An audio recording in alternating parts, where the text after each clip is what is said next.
አዋጅ አዋጅ አዋጅ አዋጅ አዋጅ አዋጅ አዋጅ አዋጅ አዳኝ ነው ኢየሱስ የእግዚአብሔር ልጅ ያድናል ኢየሱስ የእግዚአብሔር ልጅ ጌታ ነው ኢየሱስ የእግዚአብሔር ልጅ ሕይወት ነው ኢየሱስ የእግዚአብሔር ልጅ።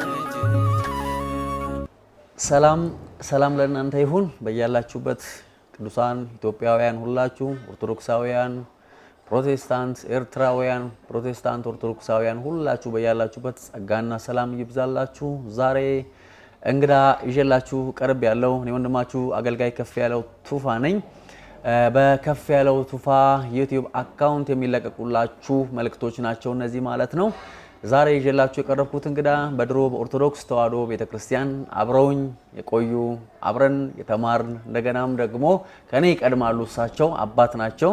በጣም መወዳቸው በስደቱ ዘመን አብረው የነበሩ አባት ናቸውና ዛሬ እሳቸውን ይዤላችሁ ቀርብ ያለው እንግዲህ እንደምትከታተሉ ብዙ ቁም ነገር እንደምትጨብጡ ተስፋ አደርጋለሁ። በዚህ መልእክት ውስጥ ማንንም ለማናደድ ማንንም ለማስደሰት መልእክታችንን እንደማናስተላልፍ እንድታውቁልን እንወዳለን።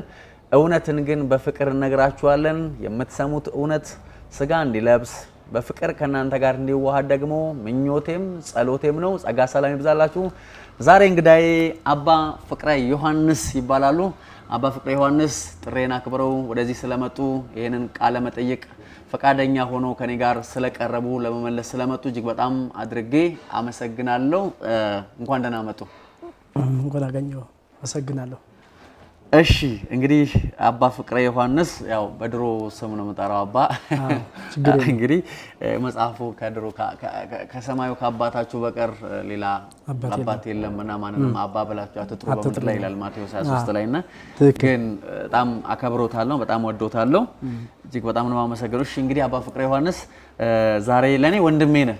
ለሚያዩት ግን እርሶ እያልኩ ነው ማወራው ለማይከፋውት ተስፋ አንተ ብትለይ ደስ ይላል። እኔ አንተ ነው ማለት ለሚያዩት ግን ይሄ መለማመድ እንዳይመስል ነው። በጣም ነው መወድህ በጣም ነው መወዶት እነሱንም ወክዬ ማለት ነው። እስኪ ራስን እንድታስተዋውቅ ለተመልካቾቻችን በዚህ አጋጣሚ ጋብዛለሁኝ። ራስን አስተዋውቅ እስኪ። እሺ በመጀመሪያ ደረጃ ወደዚህ ስለጋበዝከኝ በጣም አመሰግናለሁ። ጌታ ይባርክ። አሜን። ዘመን ይባረክ። አሜን። እኔ ያው የቀድሞ ስሜ አባ ፍቅረ መላከ ጽዮን አባ ፍቅረ ዮሐንስ እባላለሁኝ። ያው ከመጀመሪያ ጀምሮ ያው እኔ የተወለድኩት ሰሜን ነው። ያው በቆሎ ትምህርት ቤት ነው የቆየሁት። በዛ በቆሎ ትምህርት ቤት ከልጅነቴ ጀምሮ በቆሎ ትምህርት ቤት ነው። ከዛም አልፎ ወደ ገዳም ነው የገባሁት። ገዳም ደግሞ ሐይቅ እስጢፋኖስ የሚባል ገዳም በዛ ውስጥ እያለን ቅኔ እየተማርን በቆሎ ትምህርት ቤት ከቆየን በኋላ ዜማ እየተማርን ውዳሴ ማርያም ያው እንደምታውቀው ውዳሴ ማርያም አለ መካ ኢየሱስ ምናምን አልፎም ደግሞ እንደገና ዜማው ስንማር ቆየን። ከዛ ወደ ገዳሙ ሄድኩኝ። ገዳሙ ሲሄድ ያው በመጀመሪያ ደረጃ ያው ቄሶች ካህናት መነኮሳት ሲለብሱ እናያለን። በልጅነታችን ያደግነው እየሳምን ያደግነው ጉልበታቸውን እየሳም እና ደስ ይለኛልና በዛን ሰዓት ከዛ አንፃር ወደ ገዳሙ ሄድኩኝ። ገዳሙ ከርኩ በኋላ ያው ገዳሙ በጆሮ ምን ሰማውና ስንገባ ይለያል። በጆሮ ስንሰማው ገዳሙ የመላክ ስብስብ ነው የሚመስለው። ሌላ እንደውም ገብቼ መነኮሶቹን አሳዩኝ ያልኩበት ጊዜ ነበር። መነኮሶቹ ሁኜ መነኮሳትን አሳዩኝ ሌላ ዜጋ አድርጌ ማለት ነው። አሳዩኝ ሌላ የት ናቸው ያሉት እስቲ አሳዩኝ እስከል ድረስ ማለት ነው። ብዙ ጊዜ ልክ በኔ ጌታ የሚያዩ ሰው ብዙ ሰው አለ። በኔ ጌታ ሌላ አርጎ የሚስል ማለት ነው። ለመላክ የመላክ ስብስብ ሌላ አርጎ የሚያይ ማለት ነው ከሚነገረው የተነሳ ከሁኔታው የተነሳ። ነገር ግን የቆየው ሰሪ እነዚህ እኮ ናቸው ይሄ ነው በሚል እዛው ተላመርኩኝ። እዛው ገዳሙ ነርኩም። እዛ በገዳሙ ውስጥ ቅኔ እየተማርን ቆየው። መጨረሻ ላይ ያው እያገለገልኩ ምን እያልኩ በዛ ቆየው። ሐይቅ እስጢፋኖስ ነው እዛ ቦታ። በመጨረሻ ደረጃ ያው ገዳም ታውቃለህ የብዙ ብሔር ሰብ ያለበት ነው። ገዳም አብዛኛውን በግብርና በተለያየ ነው የሚኖረው የገዳም ስርዓት ማለት ነው። ገዳም የራሱ የሆነ ህግ አለው።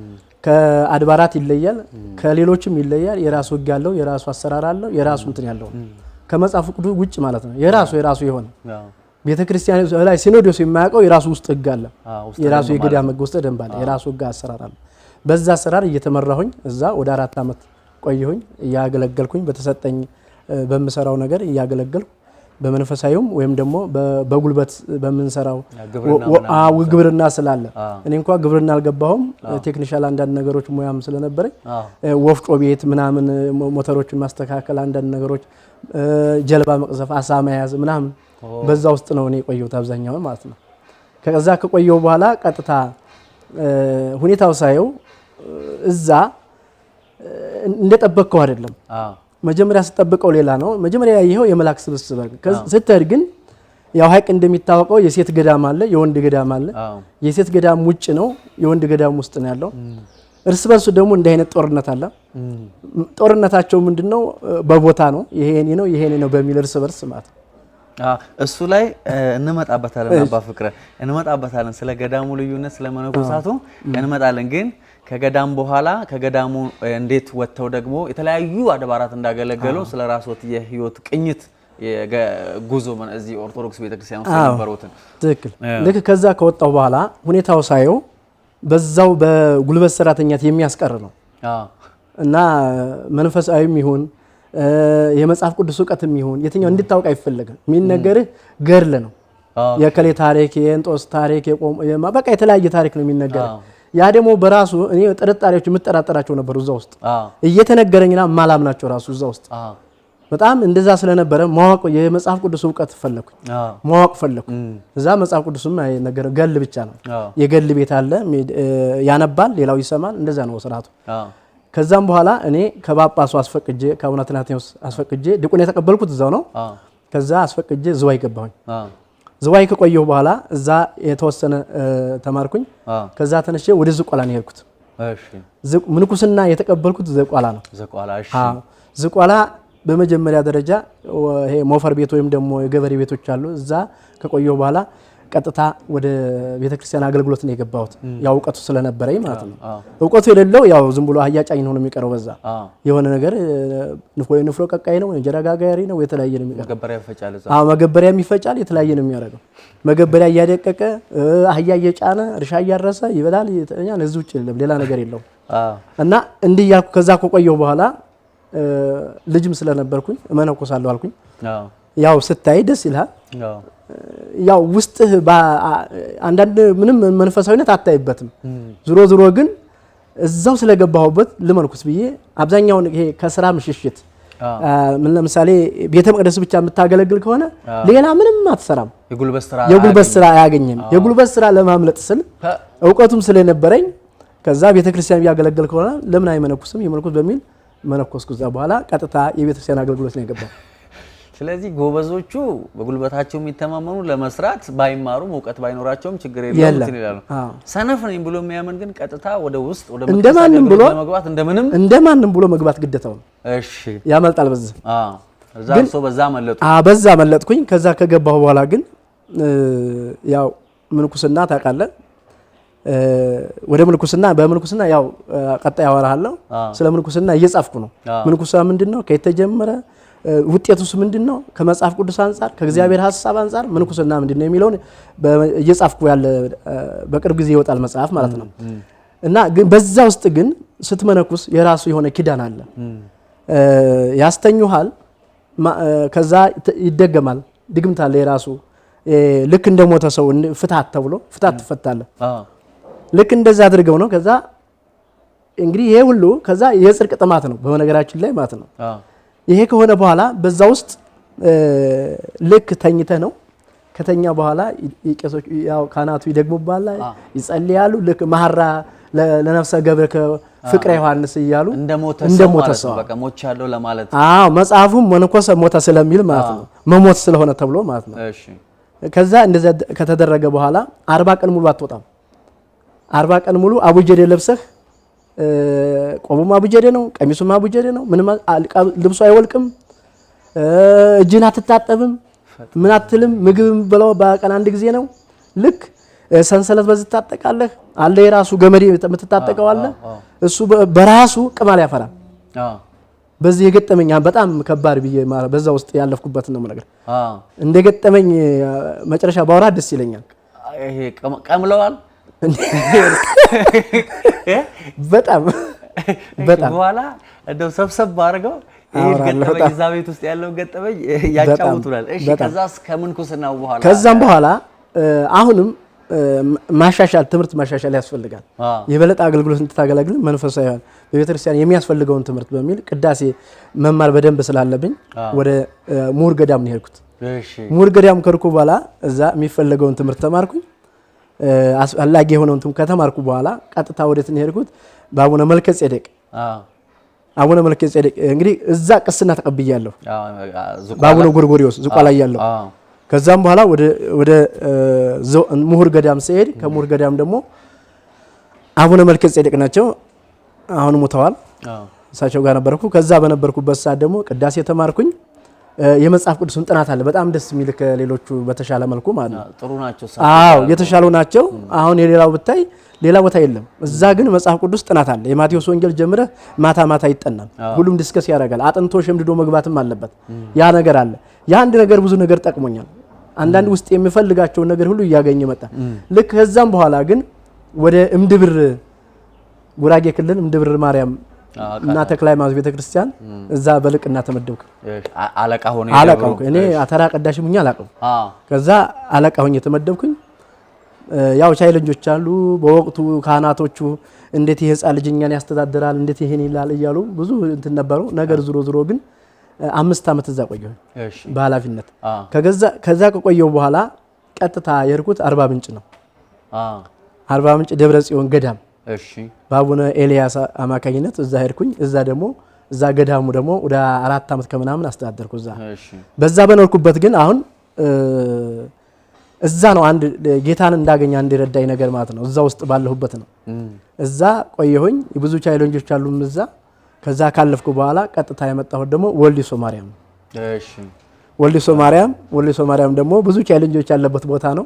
አቡነ ዲዮስቆሮስ የሚባል በጣም ጠንቋይ ጳጳስ የነበረበት ቦታ ነው። በጣም አካባቢ ጨሌ ምናምን ያለ አለ ራሱ ቤት ተሰርቶለት ማለት ነው። እና ራሱ ነው ወይስ ለህዝቡ የሚባለው የሚተረከው ከተለያየ ህብረተሰብ ሲያጠምቁ ጨሌያቸውን አስወልቀው ነው የሚባለው። እሺ ሌላ ኢንፎርሜሽኑ ግን ምንድነው ግን ከተለያየ ሀገር በኦሮሚያም ቤትም ተሰብስቦ ጨሌው እሳቸው ያሰልቁት ተብሎ እንደ ሙዚየም ተቀምጧል። በስ ዝም ብሎ ሌላ ነገር ማለት ግን የራሱ ግቢው በራሱ ሰውየው በጣም እንትን ያለበት ስለነበረ ግቢው ራሱ መንፈስ ያለበት ግቢ ነው። እዛ ቆየሁኝ። እዛ ከቆየሁ በኋላ ያው እዛ ወደዚህ የመጣሁበት ትምህርት ቤት ለመግባት ነው ወደ አዲስ አበባ። ከዛ መግባት አለ ብዬ አቡነ ሳዊሮስ አማከራቸው። በቃ ወደ ዓለም ገና ቀየሩኝ። እሺ ወደ ዓለም ገና ማነው ጊዮርጊስ ቤተክርስቲያን እዛ አለቅነት ተመደብኩኝ። እዛ እያለሁ ትምህርት ቤት ጳውሎስ ጀመርኩ። እንግዲህ እዛ ነው የተገናኘው አንተ ጋር። እዚህ ድረስ ነው እንግዲህ እኔ ማላቀው። ከዛም በኋላ ያው ሌሎች ታሪኮች አሉ። ከጊዮርጊስ እያለሁኝ እውነት እየበራልኝ ሲመጣ እውነት እያገኘው ሲመጣ ያው ሌላ ቤተክርስቲያን እንትን አልኩኝ። ከዛ ኢየሱስ በሚል ጳጳሱን አሳመኜ ኢየሱስ ቤተክርስቲያን አቋቋምኩኝ። ወንጌል ሲገባውት ነው ኢየሱስ ቤተክርስቲያን ወንጌል ሲገባኝ ነው ያስተከሉት። ግን እዛ ላይ ትዝ ይለኛል እኔም ስለመመጣ ያኔ ለማገልገል እመጣለሁ። በጣም ቻሌንጅ ነበሩ። እኔንም ሲጋብዙ አትጋብዙ ትባሉ ነበር። ትከለከላላችሁ። ከኔ ጋር እንዳትገናኙ ብዙ ቻሌንጅ ነበር አውቃለሁ። እና እዛ በሆነ ጊዜ ኢየሱስ ቤተክርስቲያን እውነት አቡነ ሳዊሮስ አምነውበት ነው እንደው ግን ወይስ ምን ነበር? እንዴት ሊያምኑለት ቻሉ? እሺ አሁን እዛ ዓለም ገና ያለው ያው በቴዎሎጂ ተመረቅኩኝ። እዛ ያው አቡነ ሳዊሮስ ኢየሱስ ቤተክርስቲያንን ሲያስተምሩበት ነው ወይስ እንደው ምናልባት እርሶ ካቀማቸው በላይ ሆነው ነው ህዝቡም ከርሶ ጋር ሆኖ ነው ሐሳቡን እንዴት ሊቀበሉት ቻሉ? በወቅቱ እንግዲህ ቦታው የመንግስት ቦታ ነው። የጊዮርጊስ ቤተክርስቲያን ታቦት ይደረበት ተብሎ አድሮ ያደረበት ቦታ ነው። እዛ ነው እንግዲህ 3 ቀን ይቆየ ነበር። በ3 ቀን ነው ቤተ መቅደስ ሰርቼ ታቦት ይግባ ብዬ ለሳችሁ ማመልከቻ የጻፍኩት። በዛን ሰዓት ግን ሰዎችን ሰባስቤ ታቦት ይተከለዛ የአካባቢውን ህብረተሰብ ፍላጎት ስለነበረ ወደ እሳቸው ሲሄድ እሳቸው በወቅቱ መልስ የሰጡት እኔ መድኃኔዓለም ይሁን ወይም ኢየሱስ ይሁን የሚል መድኃኔዓለም የሚል ነበር ሐሳብ የነበረው። ምን ነው ወንጌል ለመስበክ ነው። ምክንያቱም አሁን ኢየሱስ ጠርተህ መስበክ አትችልም። ዝም ብለህ ወይ አንሻፈህ ወይ ተንሻፈህ እንጂ ትክክለኛው መናገር አትችልም። ይሄ ድንግል ማርያም ብለህ በዛ ብዙ ዙሮ ነው ክርስቶስን መስበከው። ያ ስለሆነ የተለመደ ነገር ስለሆነ በነፃ ለመስበክ አንድ ነገር ያስፈልጋል። እዛ እሳቸውን ሳማክራቸው እሳቸው በወቅቱ እሳቸው በነገራችን ላይ ጥሩ የወንጌል እንትን አላቸው። የተለያየ ከዝ ጫና ስለበዛባቸው ነው እንጂ አንዳንድ ነገር አላቸው እና አላቸው ጥሩ ነገር አላቸው በወቅቱ ማለት ነው። እንደውም ቂርቆስ ሲሉ አይ እሱ ምን ያረጋል ከሆነ መድኃኔዓለም ነው አልኳቸው። ከኔ አብራኝ ሄደችው ሴት ደግሞ በጣም ጎበዝ ስለነበረች እሷ ጎበዝ ስለነበረች የሆነ ውስጧም ላይ ስላለ ሄደችና ለምን ኢየሱስ አይሆንም? ኢየሱስ እንደውም የለም ለምንድነው ኢየሱስ የሚሆነው? አይሆን አይተከልም ብላ በምትልበት ሰዓት እውነትሽን ነው እንደውም ይሁን ኢየሱስ። ከዛም በኋላ የምንፈልገው ይሄን ነበር የምንፈልገው ይሄን ታርጌት ይሄን ነበር። ከዛ ኢየሱስ ቤተክርስቲያን ታቦቱ ያው መጣ ተተከለ። ከዛ በኋላ ያው ወንጌል አንተንም ጋበዝን ሌሎችም ትልልቅ ሰባኪ የተባለው መጋበዝ ጀመርን። እኛም በነጻነት ወንጌል ማስተማር ጀመርን። በዚህ ዙሪያ ግን ስንሰብክ ግን አሁንም ቻሌንጆች አሉ። አዎ የነበረው ቻሌንጅ እዛ ኢየሱስ ቤተክርስቲያን ላይ ትዝ ይለኛል። ኢየሱስ በዛ ኢየሱስ መባል ተብሎ ሌላ ደባል ታቦት ማርያም መሰለች አይደል? ማርያም አዎ። እና ደባል ታቦት ሲጨምሩ አይተናል። ማለት እኔ ነበርኩ እንደውም ያለታ ነኝ። እሱ የሆነበት ምንድነው አንድ አማራጭ ስለሌለው ህዝቡ ከማዳመጥ ውጭ አማራጭ የለውም። ምክንያቱም ኢየሱስ ነው ቤት ታቦቱ ኢየሱስ መናገር ግዴታ ነው እውነት። አርሴማ ከውክ አርሴማን ሳታነሳ አትውልም መቼም አርሴማ። ስለዚህ ኢየሱስ ስለሆነ አሁን ደግመን እሱን ነው ዘማሪም እሱን ነው ሁሉም እሱን ነው ስለሆነ ያው ታውቃለህ ብዙ ዘማሪያን ሲመጡ ብዙ አገልጋዮች ሲመጡ ኢየሱስ በዛ ይሄ ነገር የጴንጤ ነው እንዴ የጴንጤ ቤተክርስቲያን ነው እንዴ የሚል ህዝብ ውስጥ የተለያየ ጥርጣሬዎች ገቡ። ክሶች ጀመሩ። ከዛ ለነሱ ደስ እንዲላቸው ሲባል አሁንም ጳጳሱ የማርያም ለምን ይግባ በማርያም ትግባ እናቱና ልጁ ተብሎ እና የማርያም ታቦት ገባ እና ነገሩ እንደዛ ነው። አዎ እንግዲህ በዛ ያለው እኔ ስመጣ ቃለው ትዝ ይለኛል። ረብሽም ይነሳ ነበር መድረክ ላይ ረብሽ ነበር ትዝ ይለኛል። መብራት ያጠፉ ነበር። ስመጣ እንፈራ ነበር ይከበብ ነበር አንዳንዴ ቤትም ድረስ ይመጡ ነበርና ምናልባትም እንግዲህ በዛ ቻሌንጅ ውስጥ አልፎ ከዛ በኋላ ያስተዳደሩት ደብር ያለ አይመስልኝም ከእንትን ማለት ነው። እኔም ልክ እዛው እርሶዛ ያያሉ ነው ከኮሌጅ ተባረረው ከዛ በኋላ ያው ተለያየን ማለት ነው። አሁን እግዚአብሔር አገናኘን ማለት ነው። እንግዲህ አባ ፍቅረን ዛሬ ራሳቸው እንዳስተዋወቁት እንደሰማችሁት ከገዳም ጀምሮ ከልጅነት ጀምሮ ከቅኔ ትምህርት ቤት ከቅዳሴ ሐይቅ እስጢፋኖስ ዝቋላ እንደገናም አርባ ምንጭ እንደገናም ደግሞ ምሁር ገዳም ወሊሶ ማርያም እንደገናም ደግሞ ዓለም ገና ጊዮርጊስና ኢየሱስ ቤተክርስቲያን ነው። እዚህ ውስጥ ስለ ኢየሱስ ቤተክርስቲያን ስለ አጥሩ ሲያነሱ ትንሽ አንድ ጥያቄ ለህዝባችን ግልጽ እንዲሆን ፈልጋለሁ። ብዙ ቦታ ላይ ያን ቦታ እንደውም ታጥሮ እንደሆነ ሰምቻለሁ። ማታ ታጥሮ ድንገት እንትን ብሎ እንደነበረ እሱን እንተውና ግን ብዙ ቦታ ላይ ታቦት ወረደ መስቀል ወረደ ምናምን ተብሎ ቦታ ላይ በጣም ሰዎች ሲገዳደሉ እናያለን። እና ይሄ ነገር ማለት እውነት ይወርዳል ወይስ መሬቱን ለመያዝ ነው? ሐሳቡ ምንድነው? አሁን ብዙ ጸብ ሲነሳ እናያለንና ሰማይ ቤት ማለት ታቦት እንግዲህ እዚሁ ምድር ላይ ነው። እግዚአብሔር በብሉይ ኪዳን እንኳን ቢኖር ራሱ እዚሁ ምድር ላይ ነው ሙሴንም ጥረብ ያለው እና ባስልኤልን ጠርቶ ማለት ነው። እና እንዴ ከሰማይ ይወርዳሉ ያለ ወይና እንደዚህ አይነት አጥር እንትኖች በጣም ብዙ ቦታ ላይ ይታያሉ። አለ ወይ ታቦት ሰማይ ላይ? አዎ የሚወርድ ነገር የለም ሲጀመር ማለት ነው። ሰማይ ላይ ማቴሪያል የለም። ሰማይ ላይ ቁስ የለም። ይሄ የቄሶች ሲስተም ነው፣ የካህናት ሲስተም ነው። ቦታውን ለመያዝ ሲፈለግና ያን ቦታ የራስ ለማድረግ ሲፈለግ የሚደረግ ሲስተም ነው። በነገራችን ላይ ያን ቦታ ብዙ ጅብሮች አሉ። ያ ቦታ ነፃ ቦታ ነው፣ የመንግስት ቦታ ነው። መንግስት በግሪና ያስቀመጠው ቦታ ነው። አንድ ቄስ ናቸው ከኔ በፊት የነበሩ ሰው እዛ ታቦቱን የጥምቀት ማደሪያ ብለው ያዙት። እዛ ተጀመረ። እኔም እዛ ስገባ አንድ አመት አከበርኩ። በሁለተኛው አመት ግን አንድ ሐሳብ መጣ። ለምንድን ነው እዛ አካባቢ ቤተክርስቲያን የለም ለምንድን አንተክልም ሲሉ በዚህ ሰዓት ይቻላል እንግዲህ ምንድነው አማራጩ? ሰው ሰበሰብኩና ምንድነው አማራጩ? ይሄን ቦታ እንያዘው ቀጣይ ይሄ ቦታው እንደውም ቻይና ይሄ መንገድ ባቡር አለ ሊይዘው ስለሚችል አሁን መያዝ አለብን የሚል ምንድነው አዲያ ሲስተም መፍጠር ያለው አሁን የቄስ ሲስተም ነው ያልኩ ማለት ምን እናርግ ስለ ይሄማ እኔ ቆርቆሮ እችላለሁ የሚል መጣ አንዱ እኔ እንጨት እችላለሁ አንዱ ቢስማር እችላለሁ የሚል መጣ ስለዚህ 3 ቀን ታቦቱ ስለሚያድር ለምን እዚህ ላይ 4 በ4 ሰርተንበት አንሄድም ይሄን ማፍረስ የሚችል የለም አፈርሳለሁ ካለ መንግስት ህዝቡ እንቀሳቀስበታለን የሚል አስተሳሰብ መጣ ይሄ ነው በመሰረቱ ሁሉ ጊዜ ኦርቶዶክስ የሚይዘው በዛ ስትራቴጂ መሬት የሚይዘው በስትራቴጂ ነው እንቢያካላ የሆነ ነገር ያደርጋል ቄሶቹ ይሞክራሉ ከዛም በኋላ ህዝቡን ይቀሰቅሳሉ እኔም ያደረኩት በወቅቱ ይሄን ነው እዛ መንግስት በሃይማኖት ጣልቃ ገባ ተብሎ እንደገና ተነሳ ተብሎ ውጅንብር ይፈጠራል ብዙ ነገሮች አሁን ሰሞኑን እንደምናየው ማለት ነው እንደዛ ይፈጠራል ያን የሚያደርኩት በወቅቱ እኔ ነኝ ከአካባቢ ሰዎች ጋራ በመሆን እንደውም ብዙ እኔ ጋር የነበሩ ሰባኮች አያውቁም ብዙ ይሄን ሲደረግ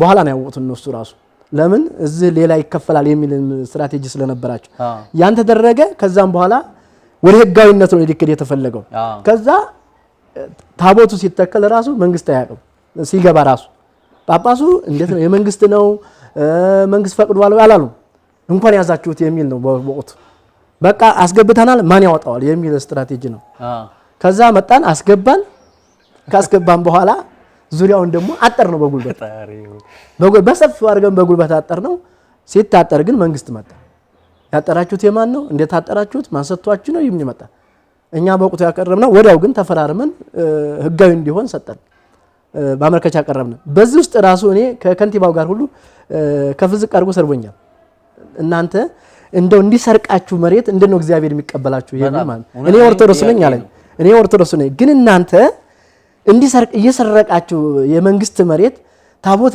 እናንተ እንደነው የሚሰማችሁ ሊሰማችሁ ይችላል ይሄ አስተመቸ ነው የፌካችሁ ማተውት ምናምን በሚል እሱ በጣም እሱ ራሱ ኦርቶዶክስ ነው በጣም እኔ እንትን ታቦት የተከላችሁ ይሰማችኋል እናንተ ይሰማል እስከሚል ድረስ እኔን በወቅቱ የተናገረ ነበርና ከፍዝቅ አድርጎ የተናገረበት ጊዜ ነበር በዛ መከረ እኔ ባሁን አመለካከቱ ትክክል ነው እሱ ትክክል ነው ህጋዊና ህጋዊ በመሆን ሲቻል ያለ ህግ ሁሉ ጊዜ በጉልበት ሁሉ ጊዜ ህዝብ በማነሳሳት የሚሰራ ስራ ነው በነገራችን ላይ ማለት ልክ እንደዛው ይሄን ካደረግን በኋላ ካጠርነው በኋላ መንግስት መጣ መጨረሻ አሁንም አማራጭ ያለው መንግስት ህዝብ ሊነሳበት ነው አካባቢው የለንም አላ አመልክቷል መስለ በቃ እንግዲያስ ከዚህ በኩል ይሄ ለመንግስት ይሁን ይሄን እናንተ ተጠቀሙ ብሎ 30,000 ካሬ ሰጠ በዛ አጋጣሚ ግን በጣም የሚገርመው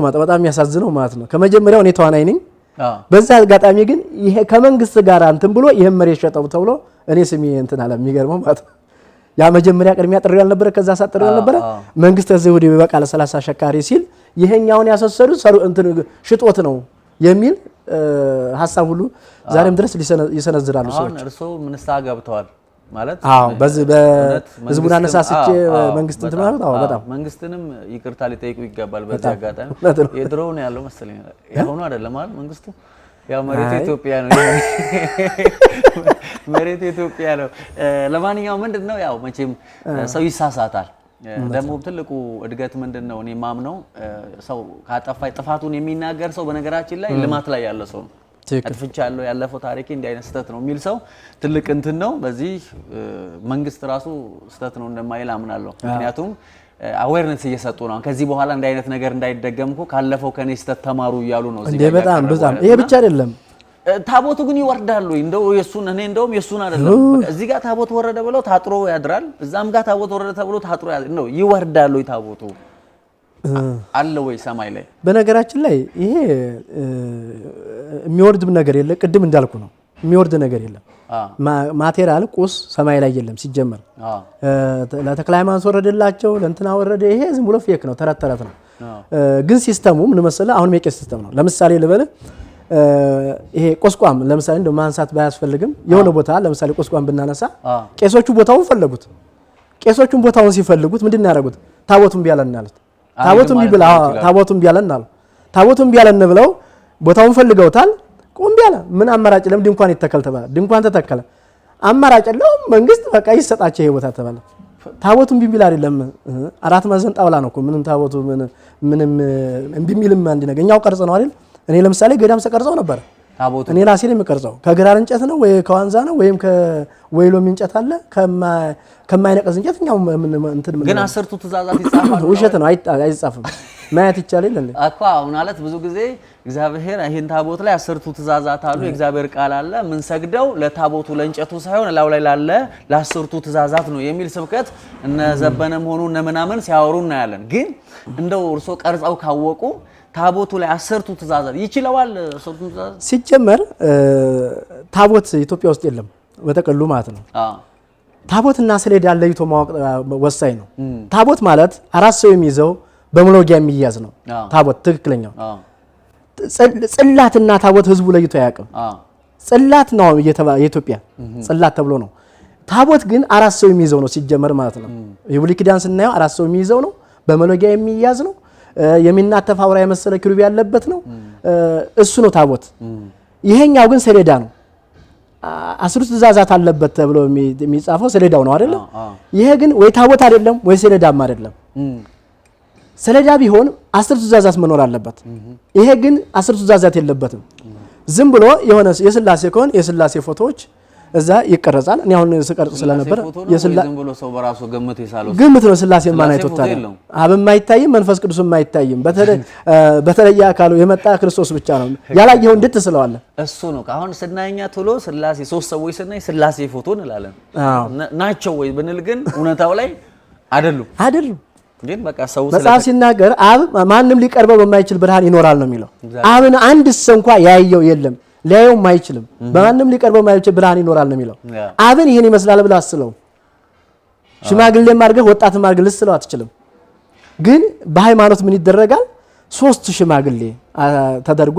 ይሳላል መንፈስ ቅዱስም ይሄ ነው ብለህ አስለው መንፈስ ቅዱስም ስጋ ለብሶ የመጣ ግን ጌታ ኢየሱስ ክርስቶስ እሱ ነው እንጂ ሌላውን ይሄ ነው ብለህ ትስለው ይሄን ይመስላል ማለት አትችልም እና አሁን ይሄ ያን ግን ዝሮ ያው በዛው በሃይማኖት የማርያም ከሆነ የማርያም እንዲህ አድርገህ ትስላለህ የገብርኤል ከሆነ እንዲህ አድርገህ ትስላለህ ያን የገብርኤል ነው ትላለህ ታቦተ ዘገብርኤል ታቦተ ዘሚካኤል ታቦተ ሲጀመር የገብርኤል ታቦት የለውም የሚካኤል ታቦት የለውም ታቦትም የእግዚአብሔር ማደሪያ ነው አይደል ታቦት የእግዚአብሔር ማደሪያ መገኛ ነው አይደል እንጂ ታቦት የሚካኤል መገኛ ሊሆን አይችልም የገብርኤል መገኛ ሊሆን አይችልም ማደሪያ ሊሆን አይችልም ይሄ ራሱ ስተት ነው እሺ እንግዲህ ይሄንን ካልን ታቦቱም ከላይ ይወርዳል የሚባለው ነገር ውሸት ነው ቦታ ለመያዝ የሚደረግ ሲስተም ነው ስለዚህ በዚህ አጋጣሚ ከበስተጀርባ የዋህ ህዝብ ነው የሚጣፈው መነኩሴም ሆነ ቄስ ነገሩን ይለኩሳል ሱማ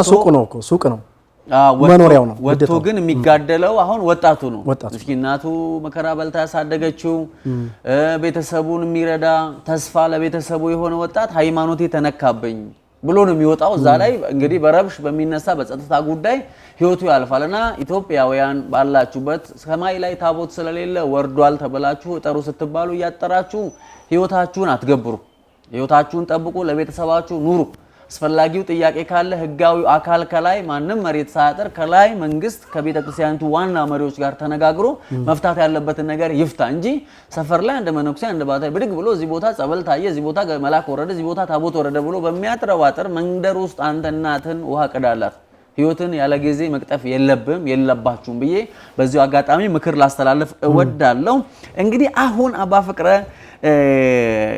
ቀደም ብለን ወዳነሳነው አንድ ፖይንት እንምጣና ከዛ ወደ ጌታ እንዴት እንደመጡ እንነጋገራለን ማለት ነው ስለ ምንኩስና ሲያወሩኝ ነበረ መላከ ጽዮን አይደለ ምን ማለት ነው መላከ ጽዮን ማለት ይሄን ስም የሰጡኝ አቡነ ኤልያስ ናቸው ምክንያቱም ደብረ ጽዮን ይባላል ቤተክርስቲያኑ ከዛ ተነስቶ መላከ ጽዮን ብለው ሰጡኝ ቁምስናም የሰጡኝ ሳይቸው ናቸው መላከ ጽዮን ተብሎ ስም ወጣለ ጽዮን ማለት ተራራ ነው የኢየሩሳሌም ተራራ ነው እንግዲህ የጽዮን ጠባቂ እንደማለት ነው የተራራው ጠባቂ የተራራው መልአክ እንደማለት ነው መልእክተኛ ወይም በዛም ያለ መልአክ መልእክተኛ ነው መልእክት ለማለት ኦኬ የጽዮን መልእክተኛ እንደማለት ነው የጽዮን መልእክተኛ ወይም ጠባቂ እሺ ስለምንኩስና ስናነሳ ምንኩስና እንደው ባጭሩ መጽሐፎት ላይ እንግዲህ እየጻፉ እንዳሉ ነግረውኛል። በዚህ አጋጣሚ መጽሐፉ ሲወጣ እንግዲህ እንደምናደርሳችሁ ብዙ ተስፋ አለኝ። በዚህ አጋጣሚ እንድትሰሙ ነው። ወደፊት እንግዲህ መጽሐፉ ይደርሳችኋል ማለት ነው። እግዚአብሔር ይረዳናል። አብሬዎት ነኝ ከእንግዲህ መጽሐፉን እናሳትማለን። እግዚአብሔር ይረዳናል። ምንኩስና ምንድነው? እንዴት ተጀመረ? የት ተጀመረ? አጭር አድርገው እሷን ነገር ገለጽ አድርጉልኝና ከዛ ቀጣዩን ምንኩስና እንግዲህ በመሰረቱ ትልቁ መንኮሰ የሚለው ወደ ዋናው ሐሳብ ሲከድ መንኮሰ ሞተ ነው። መንኮሰ ሞተ ነው ወይም ተባይተው ብቸኛ ሆነ ነው። በግዕዝ ሲተረጎም ብቸኝነት ነው። መንኮሰ ሞተ ነው ትርጉሙ። ግዕዝ ትርጉሙ ዋናው መቼ ተጀመረ የሚለው ከክርስቶስ ልደት በፊት በህንዲዝም ወይም ደግሞ በቡዲዝም የተጀመረ ነው። ከክርስቶስ ልደት በፊት 600 ይቀርማል። ከክርስቶስ በፊት ከዛ እየተሸጋገረ ነው። ከህንድ ተጀምሮ እየተሸጋገረ ወደ ሩቅ ምስራቅ ወደ ፋርስ እያለ ከዛ ወደ አይሁድ ነው የገባው። አይሁድ ከገባ በኋላ ግን ከክርስቶስ ልደት በፊት ነው። አይሁድ የጀመሩት ግን ሂንዱይዝም ነው ወይስ ኦርቶዶክሶች ናቸው? ሂንዱይዝም እንጂ የሂንዱይዝም ነው፣ የኦርቶዶክስ አይደለም። ምንኩስና እሺ። ከዛ ከነሱ ተጀምሮ ወደ አይሁድ ገባ።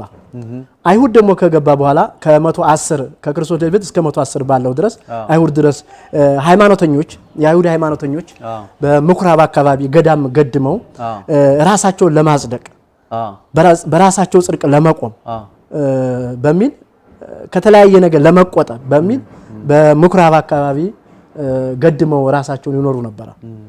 ከዛም በኋላ ግን ወደ አዲስ ኪዳን ሲመጣ ግን የተጀመረ ተብሎ የሚታሰበው በተለያዩ መጽሐፍ ድርሳናት እንደምናየው በእንጦንስ አማካኝነት ነው። እሱም በ271 ዓመተ ምህረት ነው።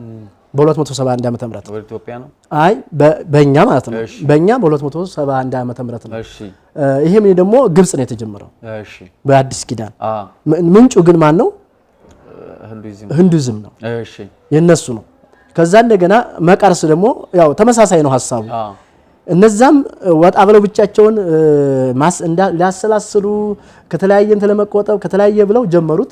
ከዚህም ስናይ ደግሞ ታሪኩ ሰውየውም ስናነሳ እንጦንስን ስናነሳ እናት አባቱ ሞቱበት። ከሞቱበት በኋላ ንብረት ነበረው። ግን በአንድ ወቅት ወደ ቤተ ክርስቲያን ሄደ። ያለን ሽጠት ተከተለኝ የሚል ሰማ። ወንጌል ሲነበብ ሰማ ነው ዋና ምንጩ ተብሎ ያለን ሽጠት ተከተለኝ የሚል ሰማ። አልፎም ደግሞ እንደገና ሰው ዓለሙን ቢገዛ ቢነዳ ነፍሱን ካጣ ምን ይጠቅመዋል የሚል ሰማ ነው ምንጩ። ከዛም በኋላ እሱ ይሄ ከሆነማ ብሎ መጽውቶ ገንዘቡን ከዛ በኋላ ከከተማዋ ወጣ ባለቻ አካባቢ ቁጭ አለ።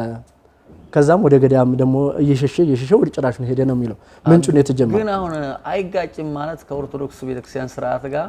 አሁን የኦርቶዶክስ ቤተክርስቲያን ስርዓት እንግዲህ በዚህ ጎን ሰው ዓለሙን ማትረፍ የለበትም፣ ያለውን መሸጥና መከተል አለበት፣ ሁሉን መተው አለበት ብላ ነው የምታስተምረው። በዚህኛው ጽንፍ ደግሞ መሬት ስትከብ፣ መሬት ስትዘርፍ፣ የተለያየ ቢዝነስ ስትገነባ ምናምን ነው የምታየው እና ትክክለኛ የተጋጨ ነገር ነው የምታየው። ግን አሁን እዚህ ጋር ሞተ ከሚለው ነገር ጋርም ስናይ እንደገናም ደግሞ ብቻውን ሆነ የሚለውን ሐሳብ እናነሳለን። እንደ መጽሐፍ ቅዱስ እንግዲህ ምንኩስናን ብቻውን ሆነ የሚለውን ሐሳብ መጽሐፍ ቅዱሳዊ በሆነ መንገድ ስናይ ኢየሱስ ክርስቶስ እነዚህን ከዓለም እንድታወጣቸው አልጠይቅም፣ በዓለም ሳሉ ግን ምን በላቸው ነው ጠብቃቸው ነው ያለው። ስለዚህ ትክክለኛ ክርስትና ለዓለም ብርሃን መሆን ነው እንጂ ከዓለም መሸሽ አይደለም፣ ከዓለም መጥፋት አይደለም፣ ጫካ መግባት አይደለም።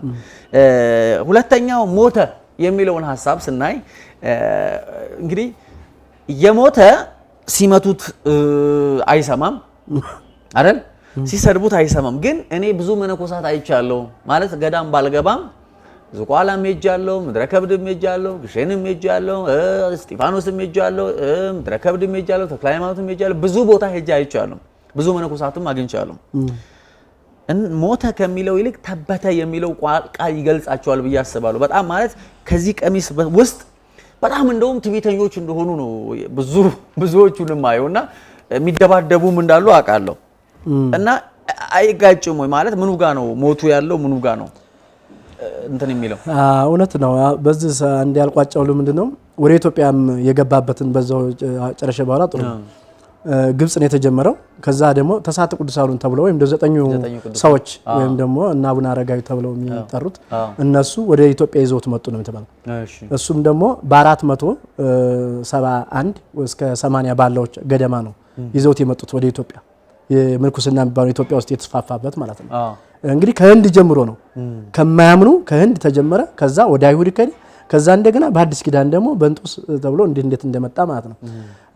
ወደ ጥያቄ ይሄ ዋልከው መንኮሰ ሞተ በሚለው እኔ አንድ በጣም የሚያስቀኝ ትዝ ይለኛልና ሐይቅ እስጢፋኖስ በነበርኩበት ሰዓት ቅኔ እየተማርን ግስ እያጠናን በዛን ሰዓት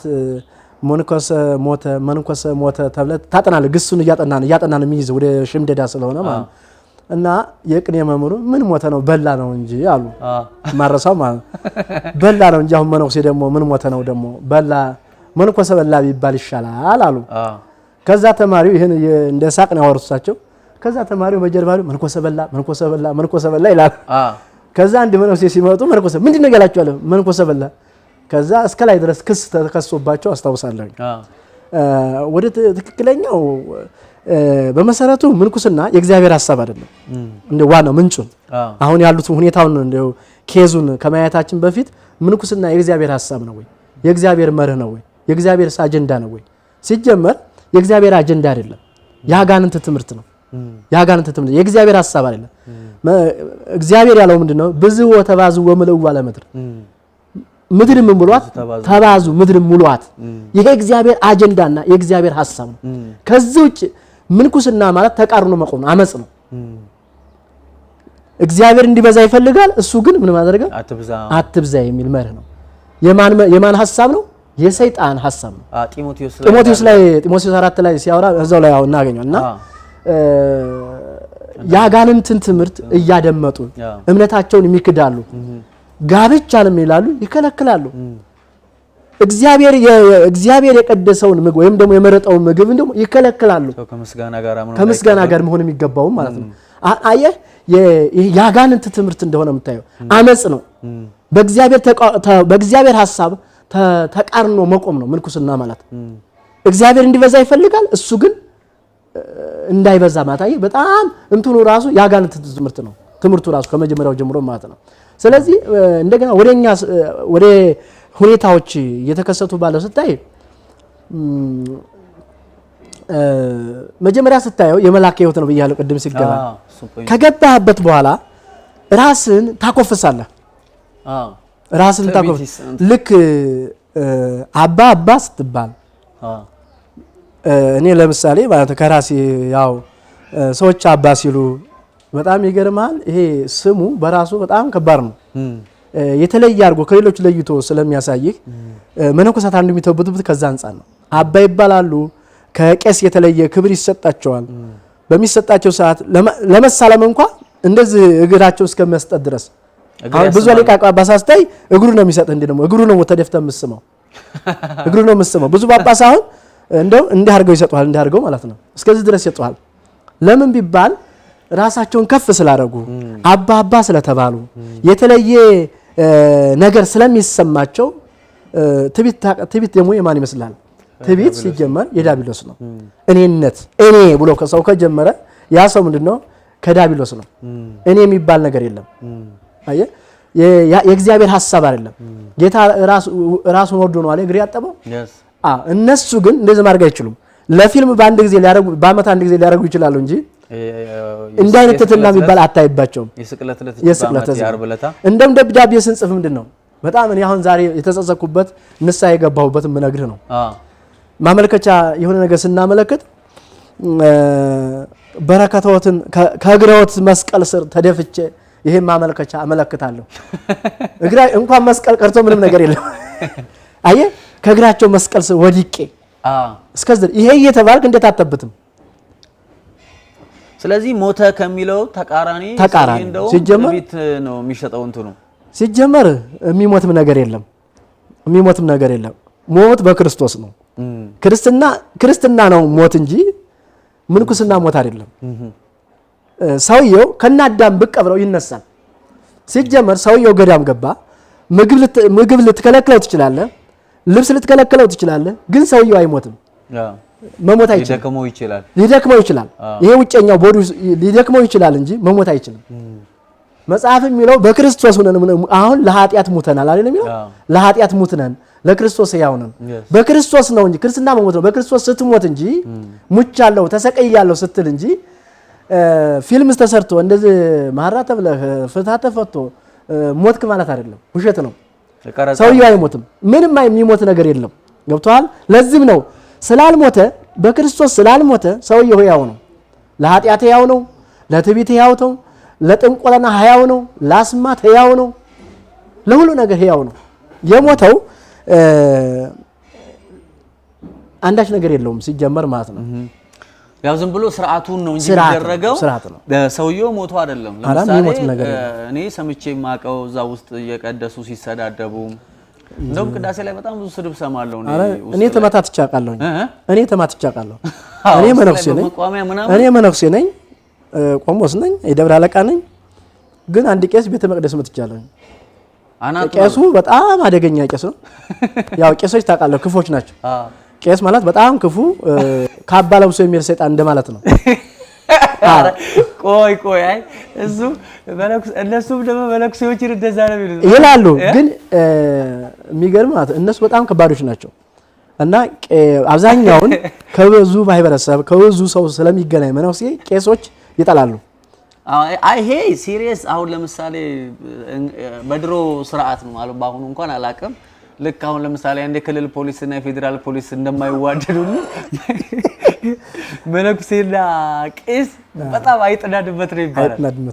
አይጠናድበት ነው። እውነት ነው አይደል? እውነት ነው። እሺ ግን መቱት። እንዴት? ለምን መቱት? የመታውበት ምክንያት ቤተ መቅደስ ነው። ሰውየው በጣም ትዕቢተኛ ነው። በጣም አደገኛ ሰው ነው። ብዙ መነኩሴ አባሯል። ከሴት አገኘሁ እያለ ያሳደመ እየገዛ ሴቶች ብዙ ሴት ሲያሳድም የኖረ ነው። እኔ እዛ ስሄድ እንደዛ ማድረግ አልቻለም፣ ማግኘት አልቻለም። እኔም በሙሉ ማለት ነው። እና እንዲህ አድርግ በምለው ሰዓት አያደርግምና አንድ የሆነ ቄስ መነኩሴ መጣና በቃ እሱ ይቀድሳል አንተ ረፍ ምናምን ስለው በጣም የተናገረው ጸያፍ ንግግር ተናገረ። ሰውየው ይሄ በቃ መመታት አለበት ብዬ ይሄ ሰውየው እንድጅ ማግኘት አለበት ብዬ ሰውየውን ንቃረጊ መታወት ቤተ መቅደስ ውስጥ ማለት ነው። እንደውም እዛ እየመታወት እያለ ያ ሰው መጣ፣ ያው ገለገለን። ሰውየው ከዛ በኋላ ግን ስርዓት ያዘ፣ በነገራችን ላይ ማለት ነው ስርዓት ያዘ እና ምን ነው ሕያው ነው ሲጀመር የሚሞት ነገር ስለሌለው። ለዚህ ነው እኔ አሁን መታገስ አልቻልኩም። ለምን ልብሱ ነው እንጂ የለበስኩት ምንም ሕያው ነኝ፣ የተቀየርኩት ነገር የለም። ገብቷል። ልብስ ቀየርን እንጂ ውስጥ አልተቀየረም። አየው ሃይማኖት ብዙ ጊዜ አይተው ከሆነ ውጭ ነው የሚቀይርህ። ሃይማኖት የትኛውም ሃይማኖት ግባ፣ ሃይማኖት የሚለው ሐሳብ ራሱ የትኛውም ሃይማኖት ግባ ውጭ ይቀይርሃል፣ ውስጥ አይቀይርም፣ ውስጥ አትቀየርም። ለዚህ ነው ጌታ ምን አለ? የወጩትን ምን አሉ? ውስጡን ጠቡት እንጂ ውጩን ይጸዳል። መጀመሪያ ውስጡን ጠቡት። አየህ ውስጥ ክርስቶስ ውስጥ ነው የሚሰራው፣ ሃይማኖት ውጭ ነው የሚሰራው። ይሄ ውጭ የሆነ ማስመሰል ነው፣ ግብዝነት ነው። ለዚህ ግብዝነት ነው እንጂ በትክክል ሰውየው የሞተ ነው ማለት አይቻልም። ልክ ነው። ምንድነው ያው የክርስትና ህይወት ከውስጥ ወደ ውጭ የሚኖር ነው እንጂ ከውጭ ወደ ውስጥ የሚኖር አይደለም። አዲሱን ሰው ለትለት ልበሱት ነው የሚለው መጽሐፍና ከውስጥ ወደ ውጭ ነው የምንለብሰው። እጅግ መልካም ነው። እንግዲህ ድሮ በቄስ ሲናደዱ ነበር ማለት ነው። አሁን ግን እንደማይናደዱ ተስፋ አደርጋለሁ። ኦኬ እሺ፣ እግዚአብሔር ይመስገን። ስለዚህ ምንኩስና ከጥቅሙ ይልቅ ጉዳቱ ያመዝናል ብቻ ሳይሆን ጎጂ ነው። ጭራሹን ጎጂ ነው። ያጋንንት ትምህርት ነው። በጢሞቴዎስ ላይ እንደሚናገረው ምንኩስና በጢሞቴዎስ ላይ እንደሚናገረው ማለት ነው። እንደገና በራስ ጽድቅ ለማቆም የምትሞክረው ለምሳሌ ሮሜ 10 ላይ አይደል በራሳቸው ጽድቅ ለማቆም ሲፈልጉ አለ የእግዚአብሔር ጽድቅ ሳያውቁ ቀሩ። ለምሳሌ ሰው በራሱ ጽድቅ ለመጽድቃለሁ ብሎ ሲፈልግ ምንኩስና በራስ ጽድቅ መቆም ነው። ታውቃለህ? በራስ ሕግ ራሱ ጾሞ ራሱ ጸልዮ ራሱ ቅድም እንዳልነው በቅማሉ በትኋኑ ተጎርቶ ሲጀመር ህገወጥ ነው እንዳልነው፣ ግን በዚህ ጽድቅ ለማቆም ስለሆነ የእግዚአብሔር አጀንዳ አይደለም፣ የእግዚአብሔርም ሐሳብ አይደለም። መልካም። እንደው ይሄ ምንኩስና ሞተ ምናምን የሚለውና ደግሞ ምንኩስና እንትን የሚሉ ሴት የማያውቁ ሴቶችም ከሆኑ ወንድ የማያውቁ ናቸው። ግን እነዚህ ሰዎች ግን እዛ ከመነኮሱ በኋላ ችግር ፈጥረው አያውቁም። አይፈጠርም ማለት መነኩሴ ለምሳሌ እውነት ይችሉታል። ለምሳሌ ብዙ መነኩሴ አሁን ሴት ደፈረ ሲባል ሰማለው የተለያየ ነገር ከዛም አልፎ ሰዶማዊነትም ጭምር ወደ መለማመድ የሚመጡበት አጋጣሚ እንዳለ ሰማለው ብዙ። እኔ ለምሳሌ ስሙን አልነግሮትም ስለሚያውቁት በግድ ይዞ የሳመኝ መነኩሴ ነበር በየቱ አምኜው ሄጄ ማለት ነው። እና እንደውም ይሄ ሰዶማዊነትን የሚያስፋፋ ያኔ ነው ሰው የሚነግረኝ ነገር ያመንኩት። በጌታ ነኝ እዛው ነው ማገለግለው። ጠራኝ ቤቱ ጠርቶኝ ሲሄድ ውስጤ ዲዘርን አረገ እነዚህ ሰዎች እንዲህ ይባላሉ ስለዚህ ኃይሉን ማሰር አለብኝ ስፒሪት ነው ብዬ በኢየሱስ ስም እያልኩ ነው የሄድኩት። እና መጨረሻ ላይ ግን ያው እዛም ያለውበት ቦታ ላይ የፖሊስ ማቃቸው ሰዎች ስለነበሩ እሱም ያቃል እዛ አካባቢ ላይ ማቃቸው ትልልቅ ሰዎች እንዳሉና መጨረሻ ላይ ፈራና እንደውም እንደዚህ አይነት ቦታ ላይ እንደው እውነት መነኮሰ ማለት ድንግል ሆኖ የሚመነኮሰው እዛ ውስጥ ሆኖ ወንዱ መነኩሴ ሴት አይፈልግም ወይ ሴቷ መነኩሴስ ወንድ አትፈልግም ወይ እሺ ሴቷስ ወንድ ስታጣ ሊዝቢያን አይስፋፋም ወይ ወንዱ ሴት ሲያጣ ግብረ ሰዶማዊነት አያስፋፉም ወይ እውነት ይሄ ነገር የለም አሁን ብዙ ቦታዎች ላይ ያ ማለት ሁሉም ናቸው ማለት አይደለም ግን ለብዙዎች እንደዚህ አይነት ችግር አይፈጠርም። አዎ አንዴ ጽፋለው እየጻፍኩበት ያለው ሐሳብ አንድ እሱ ነው። ምክንያቱም ሲጀመር ተፈጥሮን አትገታው። አዎ ተፈጥሮን የምትገታው ነገር የለም። ተፈጥሮ ነው። ሰው አለመሽናት አይችልም። ሰው አለመብላት አይችልም። ሰው አለመጠጣት አይችልም። ያ ከሆነ ያቆማል። ምን ተፈጥሮ መግታት የሚቻል ነገር የለም። ቅድም ብያለሁ አመጽ ነው ብለናል አይደል? የእግዚአብሔር ሐሳብ እንዲበዛ ነው። የሱ ግን ሰው በልቶ ጠጥቶ ምንም የሚችለው የሚያቋቋም አንዳች ነገር የለም።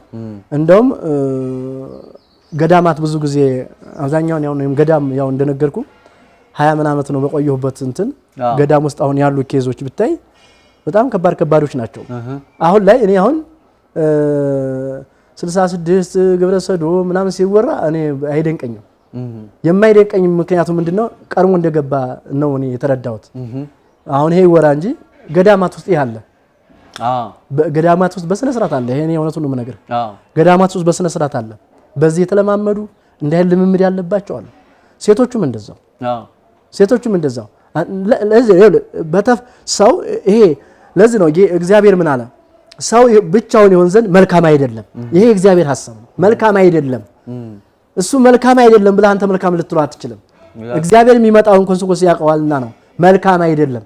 አየህ ሰው ብቻውን ከሆነ መልካም አይደለም። ያልሆነ ልምምድ እኔ እንደው አሁን ብቻውን የሚቆይ ሰው ብዙ ሰው ሳጋ ብዙ አሁን ላይ ያለኝ እንትን አንድ ነገር ተለማምዷል ብዬ ነው የምጠረጥረው። ለምን እንደ አይነት ልምምድ ያለባቸው በገዳማት ስላሉ ማለት ነው። እኔ ያው ብዙ ማቃቸዋለሁ እንዳልከው ስም መጥራት አያስፈልግም የሰው ገበና ስለሆነ እግዚአብሔር እንዲደርስላቸው ጸልያለሁ። በጣም ስለነሱ አሁን ጸልያለሁ እውነቴን ለማውራት ነገር እኔ ብዙ ስለገጠመኝ አንተ አሁን ገጠመኝ ብለሃል በጣም እኔ ግን በጣም ብዙ ገጥሞኛል እንደዚህ አይነት ነገሮች ማለት ነው። ዝቋላ ገዳም ገጥሞኛል እንዲህ አይነት ያለባቸው ሰዎች በስነ ስርዓት ማለት ነው። ሰዎቹ እንደገና ቴዎሎጂ ሳገኛቸው በጣም ኃይለኛ ገንዘብ እየሰጡ ድረስ እየወጡ እንደሆነ እንኳን ላቀርቶ ከተባሉት አሁን በሲኖዶስ ውስጥ ካሉት ቢያንስ አንድ አራት ሰዎች አውቃለሁ እኔ በዚህ ልምምድ ውስጥ ያሉ ማለት ነው። ሰዶማዊነት በስነ ስርዓት ማለት ነው። በስነ ስርዓት ያሉ ሰዎች አውቃለሁ። በስነ ስርዓት ብዙ ልጆችን ያባከኑ ብዙ ወጣቶችን ስራ እንሰጣቸዋለን፣ ድቁና እንሰጣቸዋለን፣ እናስቀጥራቸዋለን፣ አሜሪካ እንልካቸዋለን እያሉ ጸሐፊነት እንሰጣቸዋለን በሚል ብዙዎቹ እንደዛ አድርጋ ያበላሿቸው ብዙዎች አሉ። ሴትና ሴትን ተወው ሴት ማነው ሴትና ወንዱ ማለት ነው። ይሄ እሱ ለምሳሌ እንደው ዝቋላ በተል እኔ አንድ ጊዜ ያፈርኩበት ነገር ቢኖር ማለት ነው እንድብር ያለሁኝ ያው ቄሶቹ በጣም ተዋጊ ስለሆኑ እሱ ግን ቄስ ላይ በጣም እኔ በጣም ተዋጊ ስለሆኑ በጣም ተዋጊዎች ስለሆኑ እነሱን ለመሸሽ ብዬ ገዳም ውስጥ ሄድኩኝ። በቃ ገዳም ለምን አኖርም እዛው በቃ ይሻለኛል ገዳሙ ይሻለኛል። እዛ ሲሄድ ግን የሚገርመው እረድ ተብሎ ማለት ነው። እረድ ታውቃለህ? ወጥ ምሰራ እንጀራ መጋገር ተብሎ እረድ ማለት ነው። እረድ ማለት ያው በተዘዋዋሪ ሚስት ማለት ነው። እና ያልሆነችውን ሴት አይዝም ሲጀመር ቆንጆ አመርጦ እረድ ማለት የሴት ገዳም አለች የምትኖር ማለት ነው። አንዷ ያንዱ ናት አንዷ ያንዱ ናት የምታበስል ነው እዚህኛው እየተሻገረች ማለት ነው። እና ሁሉ እንደውም አንዷ ዝም ብላ ጸበል የምትጠመቅ የሆነ ሴት ናት። በፊት ስለምታቀኝ አባ መጡ እንደዚህ ለመኖር አዎ መጣሁ። ከዛ ምን ያደርጋሉ እዛው ይሻለውት ነበር ምንድነው ይሄው እኔ ጸበል የተጠመቅኩ ብዙ ቆየሁኝ የሚገርመው ታለች። ከዛ እንግዲህ እሷ ዓለማዊ ናት በወቅቱ እንግዲህ ምንም ያው እና የምታየው ነገር ስላለ እዚህ እኮ ያለ 80 ብዙ ሚስቶች የሚገባበት ሀገር ነው። 80 የሌለው ሚስቶች የበዙበት ነው ማለት የተፈራረመ አይደለም ግን ብዙ ሚስቶች አንድ ምንመነው ብዙ ሚስት አለው። አዎ እንግዲህ እና ይሄ ስለሆነ ማለት ነው እንደዚህ አይነት አለ ሲጀመር እዛ ውስጥ ማለት ነው እንዳልከው ሁለቱም ይሄ ሶዶማዊነቱንም የሚያስፋፋ ነው ሲጀመር የእግዚአብሔር ሐሳብ አይደለም። ሁለተኛ እንደገና ደግሞ ይሄ ዝሙትን የሚያስፋፋ ነው። ባንድ የሚበቃው አይደለም አልፎ የሚሄድ ነው ባየው ሁሉ የሚያማተር ነው። ለምን የራሱ የሚለው ነገር የለውም ተቆጣጣሪ የለውም ምንም እንትን ስለሌለው ገደብ ስለሌለው በጣም በጣም በጣም እንደዚህ አይነት ነው እዛ ያለው ችግር ማለት ነው። መጽሐፍ ቅዱስ ሲናገር በመንፈስ የሰውነትን ስራ ብትገድሉ ነው የሚለው አይደለም። በመንፈስ የሰውነትን ስራ ብትገድሉ ነው። አሁን እንግዲህ በምንኩስና ስናይ ወይ ድንጋይ ተሸክሞ የተጋገጡ ወይ እንዳሉት ቅድም ቀምሎ ተለያየ ነገር ሆኖ ነው የሰውነትን ስራ ይሄ የስጋን ፍላጎት ለምሳሌ የስጋ ፍቃድ ግንኙነት ሊያስብ ይችላል። ትዕቢትም አለ። ሰው ትሁት የሚሆነው ከዝሙትም ራሱን መግዛት የሚችለው መንፈስ ቅዱስ በአማኝ ጌታን ሲቀበሉ በአማኞች ውስጥ ሆኖ የሚሰጠው ፍሬ ነው እንጂ ሰውየው በራሱ ያን ነገር ማቆም አይችልም። ትልቁ አሁን ቤተክርስቲያንም ሆነ ብዙ ምእመናን ሚስ ያደረጉት በራሳችን የራሳችንን ፍላጎት ለመግደል በሄን ቁጥር እንደውም እየተባዛ ነው የሚመጣው። እና አሁን እንዳሉት እዛ ገዳም ውስጥ እንግዲህ ቅድም ሲሉት ሐሳቡ በቲያትር በፊልም ደረጃ ሞቷል ተብሎ ነው ለኃጢአት ሞቷል ተብሎ ነው ለዓለም ሞቷል ተብሎ ነው። እዚህ በኋላ ከሴት ጋርም ሆነ ከሰው ጋርም ከምንም ጋርም ከዓለም ጋር ላይገናኝ ነው ተገንዞ ድግምት የሚደገመው። ግን እውነታውን ስታዩ ደግሞ ገዳም ውስጥ እዛ ውስጥ ገብቶ ወንዱ ከወንድ ጋር ሴቱ ከሴት ጋር ያለ 80 ደግሞ ሌላ ብዙ ጋብቻዎች የሚደረጉት ይሄ ሁሉ ምንድነው ሲባል የሰውነትን ስራ በስጋ ለመግደል በመሄድ ነው። ባይብል ግን ሮሜ ምዕራፍ 8 ላይ ስናነብ በመንፈስ የሰውነትን ስራ ብትገሉ ነው የሚለው። የሰውነት ስራ የሚሞተው በምንድነው? በመንፈስ ነው። በስጋ ራስን በመግረፍ አይደለም። 40 ቀንም በመጾም አይደለም። ምን ጾመው ለማምለክ ነው መሆን ያለበትና ብዙ እንግዲህ ሚስ የተደረገ ነገር አለና ብዙ ወጣቶች መማር እየቻላችሁ ሀገር መቀየር እየቻላችሁ ትውልድን መጥቀም እየቻላችሁ በዓለም ውስጥ ሆናችሁ እናንተ የዓለም ምንድናችሁ ነው የሚለው ብርሃን አይደለም የሚለው። ስለዚህ እኛ ብርሃን ከሆነ በዚህ ዓለም ውስጥ ማብራት ነው እንጂ ያለብን ዓለምን በጨለማ ውስጥ ጥለናት እኛ ልንሄድ አይገባም። ሄደን ደግሞ እዛ ጥሩ ቢሆን ጥሩ ነው። ጭራሽ ግን ያው ከድጡ ወደ ማጡ እየሆነ ከምንቸገር እዚሁ ሆናችሁ የራሳችሁን ህይወት ይዛችሁ የራሳችሁን ትዳር ይዛችሁ ብትኖሩ የተሻለ ነው ብዬ እመክራለሁ። ይሄንን ምክር እናስተላልፋለን። የኔም የርሱም ሐሳብ ስለሆነ ሰው በክርስቶስ ኢየሱስ ሆኖ በመንፈስ ቅዱስ ካልሆነ በስተቀር የመንፈስን ፍሬ ማፍራት አይችልም። ድካም ነው ትርፉ። ስለዚህ አትድከሙ ርፍ በሉ ነው። ሮሜ 8ን እንድታነቡ በዚህ አጋጣሚ እጋብዛችኋለሁ። እንግዲህ ቀጣዩ ጥያቄ እንግዲህ አሁን ከዛ ወጥተው ከዚህ ወጥተናል። እግዚአብሔር አምላክ የተባረከ ይሁን። አሁን ከዛ ወጥተዋል። እንግዲህ የሚወጡበትን መንገድ ወጥተው ጌታን አግኝተዋል። እስቲ ጌታን እንዴት ነው ያወቁት እና ከዛ ለምን እንደወጡ ይሄንን ብትገልጹልኝ ጥሩ ነው። ምናልባት የመጨረሻ ወይም አንድ ጥያቄ ያለን ከዚህ በኋላ ይሁን። ጌታን እንዴት ነው ያገኘሁት? ጌታ ስሙ ይባረክ። በጣም ደስ ይለኛል። መጽሐፍ ሲናገር ከጨለማው ስልጣን ወደ ልጁ መንግስት አፈለሰን ነው የሚለው። አሻገረን፣ በፍቅሩ ልጅ መንግስት አፈለሰን፣ አሻገረን። እኔ አሁን ከሃይማኖት ወደ ሃይማኖት አይደለም የመጣሁት። ምናልባት አሁን በዛ አጋጣሚ የሚያው ሰዎችም የሚረዱ ሰዎችም ብዙ ሰው ብዙ ጊዜ የሚያው ከኦርቶዶክስ ወደ ፕሮቴስታንት ከሆነ ወደ ሃይማኖት ቀየረ። የሚቀየርም ሃይማኖት የለም ሲጀመር ማለት ነው። ሌላው የፈለኩት ምንድነው እኔ የማስበው እኔ የተረዳሁት አሁን ላይ ከኦርቶዶክስ ከሚባለው ተቋም ድርጅት ወደ ፕሮቴስታንት ድርጅት ገባሁ ብዬ አይደለም ማምነው። አልገባሁምም ደግሞ ሲጀመር ማለት ነው። እኔ የገባሁት ግን ከጨለማው መንግስት ወደ ልጁ መንግስት ነው የተሻገርኩት። አሜን። ባሪያ ነበርኩኝ፣ አሁን ግን ልጅ ነኝ። አሁን ወራሽ ነኝ። አሁን የእግዚአብሔር ልጅ ነኝ። አሁን ጻድቅ ነኝ። በክርስቶስ ኢየሱስ ጻድቅ ነኝ። እኔ የተሻገርኩት እንደዛ እንጂ ከሃይማኖት ወደ ሃይማኖት አይደለም። ሃይማኖት የሚባል ነገርም የለም ሲጀመር። ሃይማኖት ሲጀመር ኢየሱስ የሌለበት ሃይማኖት ገዳይም ስለሆነ ማለት ነው። እኔ ጌታ እንዴት ያገኘሁበት ወደ ዋናው ስመጣ እንዳልኩ ብዙ ጥያቄዎች ነበሩኝ። በጣም ማረሳቸው ትምህርት ሊሆንም ስለሚችሉ ሐይቅ እስጢፋኖስ ገዳም ውስጥ እያለሁኝ የሆነ ገል እየተነበበ እና እንደ ገል አንባቢ ነበረ። እኔም ቁሚ አነባለሁኝ በግዕዝም በአማርኛም እናነባለንና ኡራኤል ገል የኡራኤል ድርሳን ነውና እየተነበበ አንዲት ሴት ነበረችና ልጅ የላትም።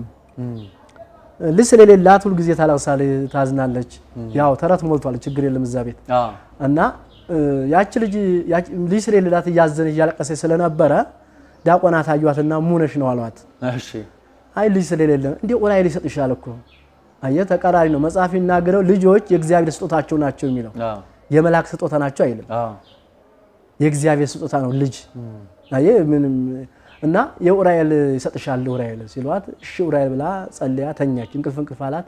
ከዛ ተነስታ ስትሄድ ግን አንድ ጓደኛ አገኘቻት ይላል እዛው ገሩ ላይ ማለት ድርሳኑ ላይ እና ስታገኛት ያቺ ሴት እንደነሽ ተባብለው ነፍሰ ጡር ነበረች እና ስትስማት አፋን ሰማችና ምራቋ ገባ ይላል። ሴቷን በጣም እንደ ሌብዛዊ ማለት ነው። መቼም አንዳንዱ ክብር መስሎ ነውር ነው። ብዙ መጽሐፎች አሉት እዛ ውስጥ እንደ ታምረ ማርያም ስንት ነውር አለ እዛ ውስጥ እና ይሄ ነውር ስላለ እና ይሄንሳ እንዲህ ካለ ድንግል ማርያም በስተቀር በመንፈስ ቅዱስ የወለደ የለም፣ ያለ ወንድ ዘር የወለደ የለም። ይቺ ሴት ማን ናት የሚል ጥያቄ ፈጠረብኝ።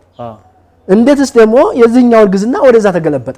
እሺ እንዴት ተገለበጠ? ደግሞ ተገለበጠም አይልም አለ እዚህችም ጸነሰች በቃ ወይስ የወንድ ዘር ያለው አፏ ላይ ነው?